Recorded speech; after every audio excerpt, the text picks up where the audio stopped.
A woman was diagnosed with a terminal illness and given 3 months to live. She asked her pastor to come to her home to discuss her final wishes.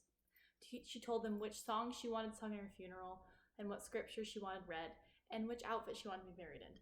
Then she said, "Oh, one more thing. I want to be buried with a fork in my hand." And the pastor was very surprised.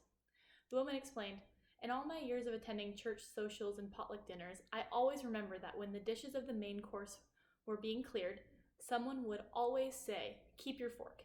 It was my favorite time of dinner because I knew something better was coming, like chocolate cake or deep dish apple pie, something wonderful.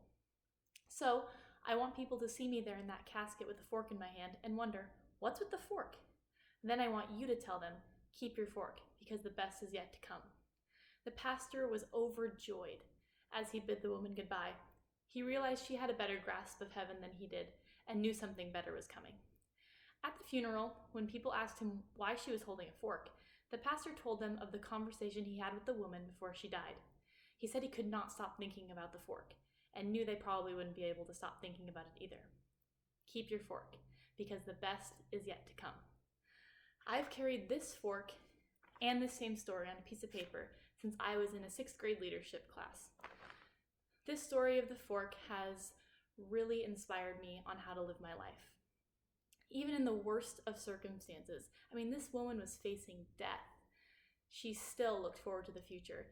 She believed in a God and in a heaven that was way beyond her understanding, that was going to fill her with so much more joy than the current circumstances that she was in. In the same way, in our little struggles, or big ones, like grief or loss or pain, even though in the moment it's going to be so hard, I want to encourage each one of you to look forward to the future, to remember that this is not the end. There's so much more good and blessings coming your way, whether that be big or small. So even if you don't carry a fork like me all around wherever you move, and the story on a piece of paper, I want to encourage you to remember the phrase, "Keep your fork, because the best is yet to come," and to remember this woman and the legacy that she leaves. Thank you.